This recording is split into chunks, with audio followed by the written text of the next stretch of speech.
Jung. Born in 1875. With Freud, one of the founding fathers of modern psychology. Still working at 84, he is the most honored living psychiatrist, and history will record him as one of the greatest physicians of all time.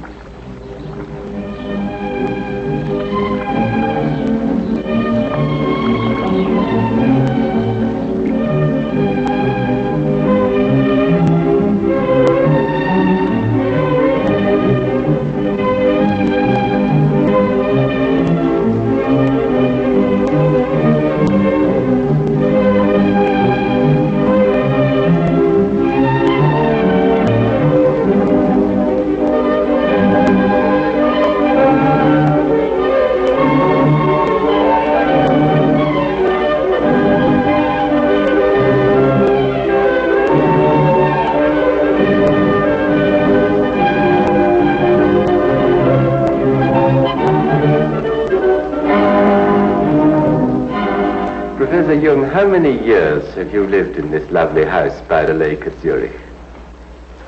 It's just about 50 years. Do you live here now just with your secretaries and your English housekeeper? Yes. No children or grandchildren with you? Oh, no, they don't live here, but I have plenty of them in the surroundings. Do they come to see you often? Oh, yes. How many grandchildren have you? Oh, 19. And great-grandchildren? Oh, I think 8, and I suppose one is on the way. And do you enjoy having them? Well, of course it's nice to feel such a living crowd around oneself. Are they afraid of you, do you think?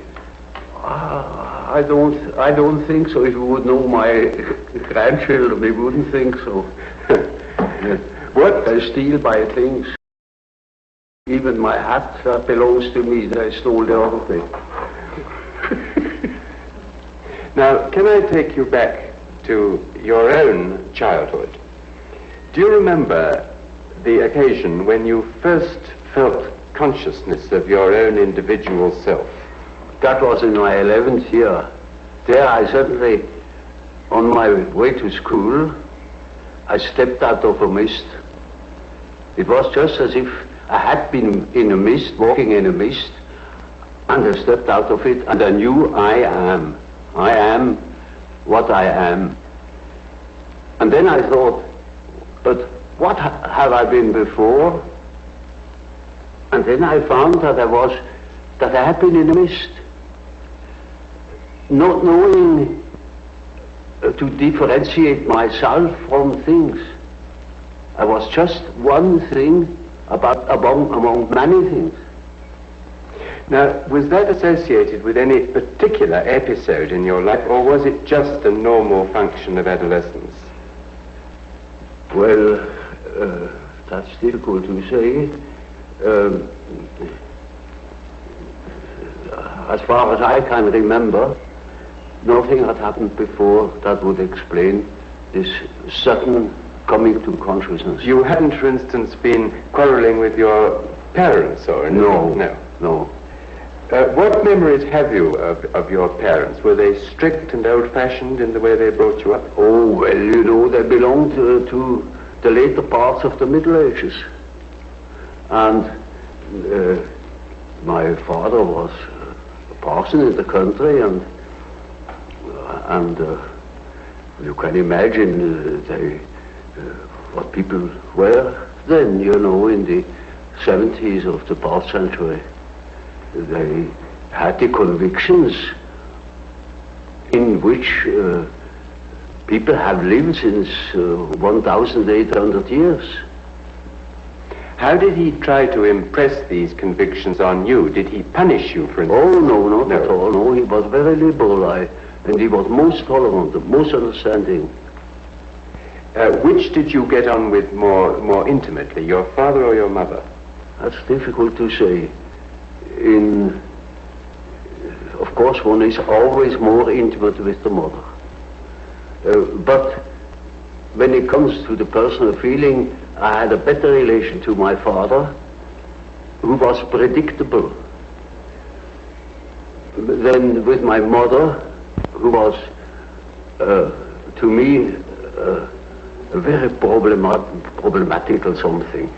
So, at any rate, fear was not an element in your relation with your father? Not at all. Did you accept him as being infallible in his judgments? Oh no, I knew he was very fallible. How old were you when you knew that? Now, let me see.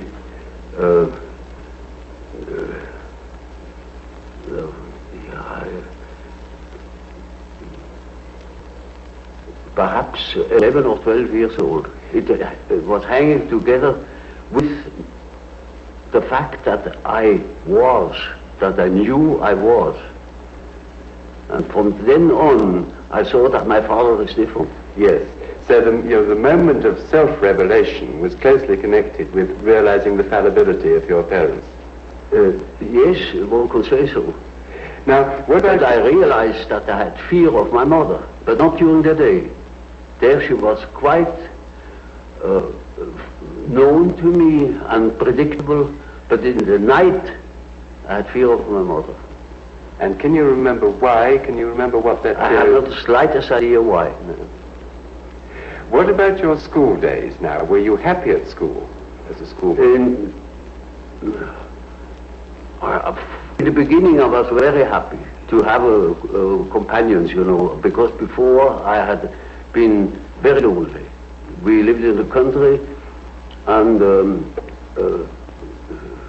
I had no brother and no sister.